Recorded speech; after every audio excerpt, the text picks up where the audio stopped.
Hey, my dudes and dudettes. Welcome to the program. This guy's name is Steven Crowder. He's a YouTube lunatic who's still on YouTube.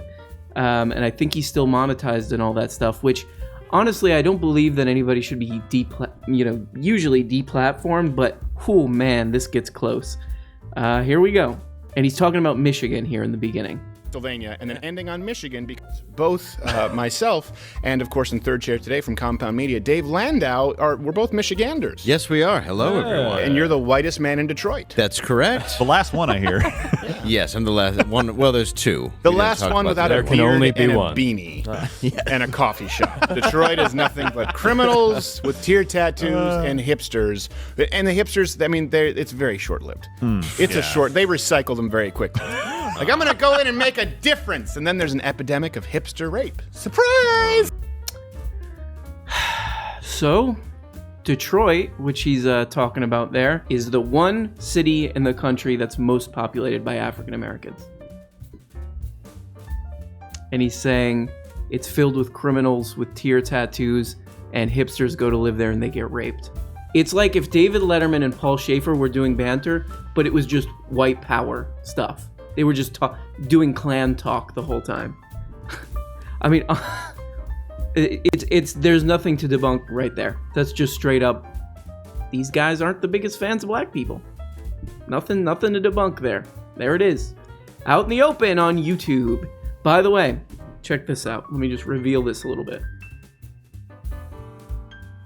Over 1 million views in one day for this absolute lowest bottom of the barrel version of humanity. This is an example of the worst instincts of human beings, and it has more views than like any channel on YouTube. Oh boy, man, we're in big trouble. Weird, wild stuff going into old school talk show. Oh, weird, racist stuff. The other thing this guy says, which is, I wonder if these two things are connected. He says Black Lives Matter is a domestic terrorist organization, which is kind of interesting just on its face because Black Lives Matter is not an organization. It is a decentralized political movement across the country and the world, taken up by a huge variety of people. But it's a terrorist organization. Wonder why. Could it have anything to do with that banter up front? I don't know. Over 1 million views. And again, I think I've done a video on this guy before. These are the people I feel the most sorry for. The people who are just like, I just want to make movies. I just want to do editing. This is my passion. And I got to work for an absolute dark money lunatic. A guy who's, Dennis Prager comes over with a bag every day. This is the guy I get. I need a job. So all praise is due to these guys. You're exempt. You're exempt from the critique.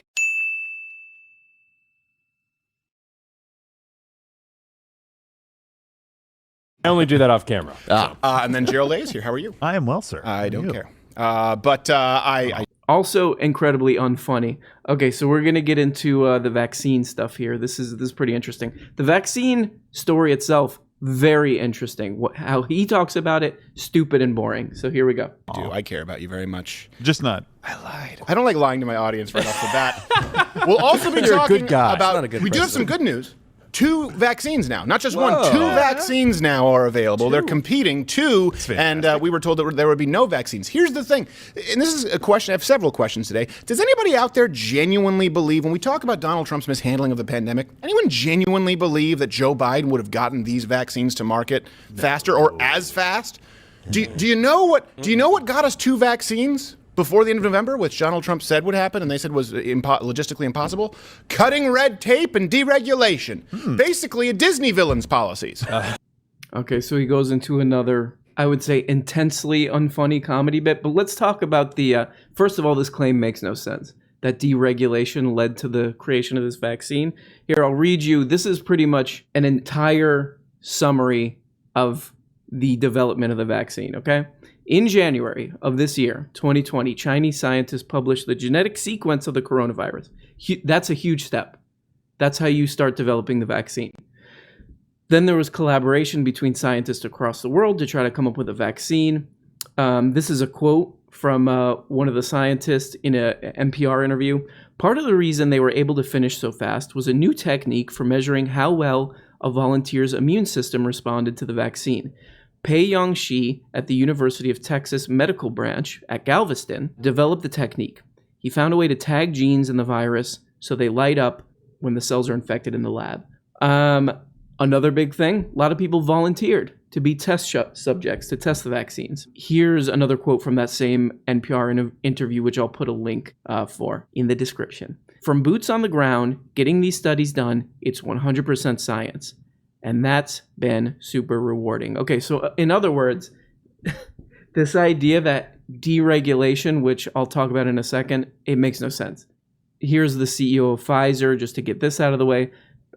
Basically, I gave them an open checkbook. He's talking about the scientist, so that they can worry only about scientific challenges, not anything else, he said. And this should be these people's, like, the right wing's kind of thing. They're just like, ooh, let business do it. But now he's like, no, the government helped. Fucking oatmeal brains. And also, I wanted to keep Pfizer out of politics, by the way. So in this case, again, it's not even the business. I mean, the business gives them some of the resources and gets out of their way. It's science. It's scientists. It's people who care about this stuff and have a passion for science and biology. So he really wants to give credit to Trump for this. Here's the other thing, okay? I remember after 9/11, people were like, George Bush was giving a lot of speeches. He went to the 9/11 Ground Zero and he gave a bunch of speeches. And a lot of people, even non-Republicans, were like, he's doing such a good job. He's out there doing such a good job. Here's the thing. Like, any president could give speeches after 9/11, okay? But it was such a low bar. Everything's such a low bar. Just use a little bit of critical thinking here. Do you think there's any president who wouldn't put funding into getting a vaccine for this virus? You could put a team of 11th graders in there and they would shoot funding to all these companies, which Pfizer didn't even take any of the money. Literally anyone under any administration, you would have gotten money to these companies.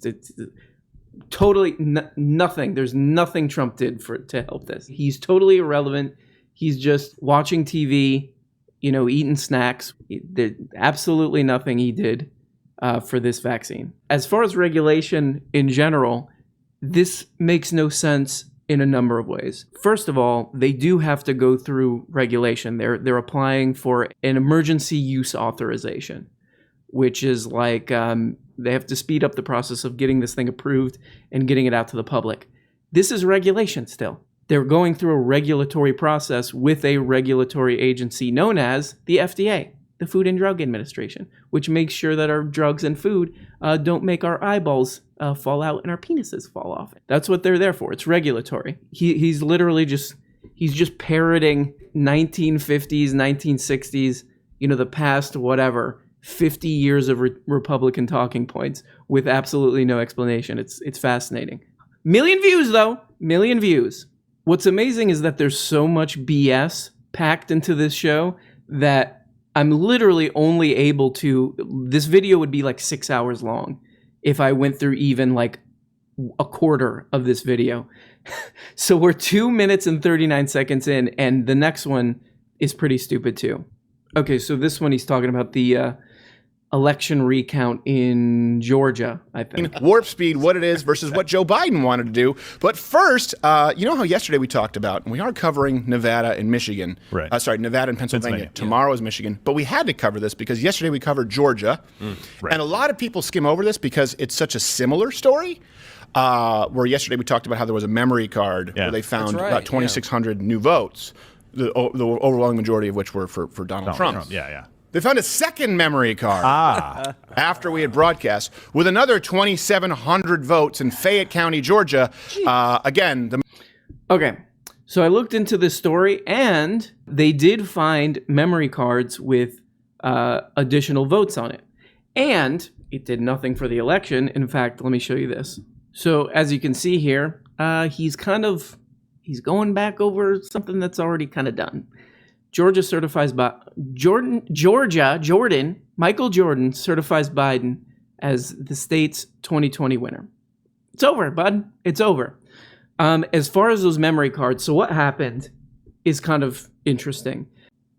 So, his claim is sort of that, like, irregularities, it's a conspiracy. They're trying to swing it for Biden. First of all, it didn't even make a dent in the total count. Still won, as you can see here. But what happened is these voting machines, they could only take up to something like 10,000 votes. And since this was kind of like a record turnout election, it started going over that count in Fayette County. So they had to, these, elderly poll workers had to go, and these things are like happening in a library. They had to go and get another memory card to get all the votes. And apparently some of those cards weren't counted on the initial count, but then they got counted in the recount. So there you go. It mostly is because this was a record turnout election, but you could make a case that, look, we need to get better voting machines. And that's about it. There you go. No big conspiracy, no craziness. It's just, they have crappy machines that probably need to be updated. The entire voting system probably needs to be updated, but didn't even make a dent. They caught it on the recount. Goodbye. The other thing that's funny and ironic about this, and of course, I mean, you don't even need to point this stuff out because this channel is an open sewer, really. But Trump's whole thing the past month has been trying to get votes thrown out. It's like these memory cards, they're not counting all the votes. Meanwhile, Rudy Giuliani's like, we got to count as few votes as possible. And they're like, yay for that. But the memory cards is bad though, somehow. This guy really should be his brain should be studied in a laboratory or something, because just remember what we just talked about in his previous section. He's really upset that some votes didn't get counted. Now we go on to this next section. Here's another thing. We're hitting Michigan tomorrow, but a board of canvassers in Michigan, this happened last night, refused to certify. They were deadlocked 2-2 to certify the vote for Joe Biden in Wayne County, and then they reversed it. So this is considered a big win. They reversed it. People say, well, why did they reverse it? So this happened last night. I'll tell you what. We don't know exactly why they reversed it so quickly, and it almost seemed fearfully, but I have a guess. Monica Palmer and William Hartman will forever be known in southeastern Michigan as two racists who did something so unprecedented that they disenfranchised hundreds of thousands of black voters in the city of Detroit because they were ordered to. Probably. Okay. So he just said he's giving names? He's giving their names? They're both public officials. Here, you want to see how hard it is to get their names? Check this out. That's how hard it is to get their names. Chairperson, Monica Palmer, Republican. Vice Chairperson, Jonathan. A member, William Hartman. Those are the two guys he's super upset about giving their name. They're public officials. It's literally on this website oh my God, they're getting doxxed. Their emails are on there too. I know, Monica, you think Q told you to do it or some other crazy stuff like that. But just know when you try to sleep... You hear him in this guy's he's ripped into this lady because probably a Q lady. Man, this guy's intense. Tonight, that millions of people around the world now on Twitter know the name Monica Palmer and William Hartman as two people completely... Watch this, it gets worse. ...racist and without an understanding of what integrity means or a shred of human decency. And what that tells us is you, Miss Monica Palmer from Grosse Pointe Woods, which has a history of racism, are deciding to enable and continue to perpetuate the racist history of this country. Now, I am not trying to encourage violence against the Nazi who lives on 184 Oak Lawn, apartment number 2 in Grosse Pointe Woods.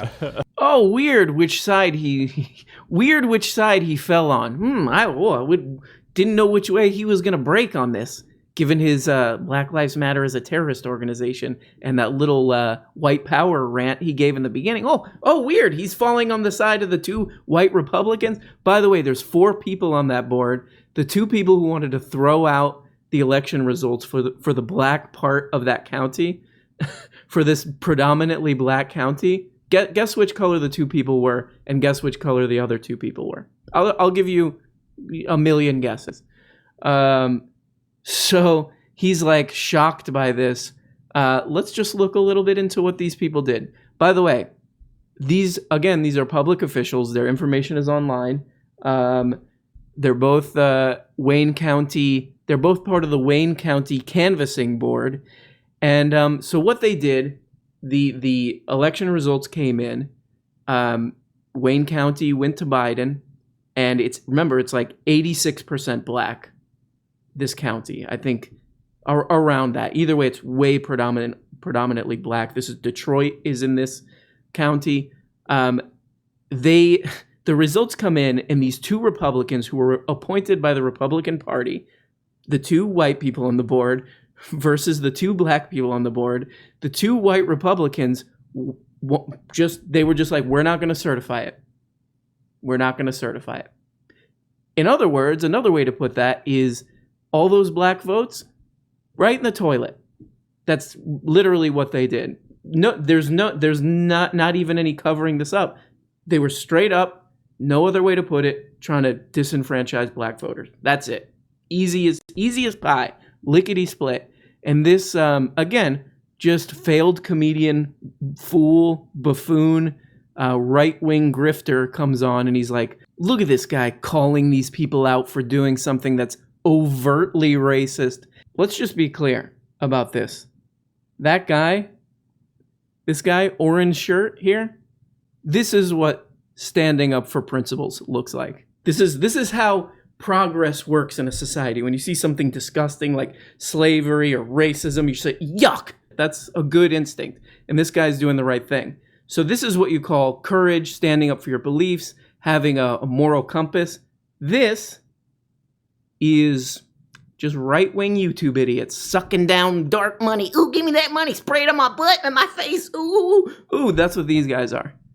Just the world's biggest losers right here. Let's just look at that. That's what that is. Just failure. Just the human embodiment of failure right there. That's what that is. This is what I got to do to get 1 million views. Do a white power show with some nerd in a bathrobe. Unbelievable.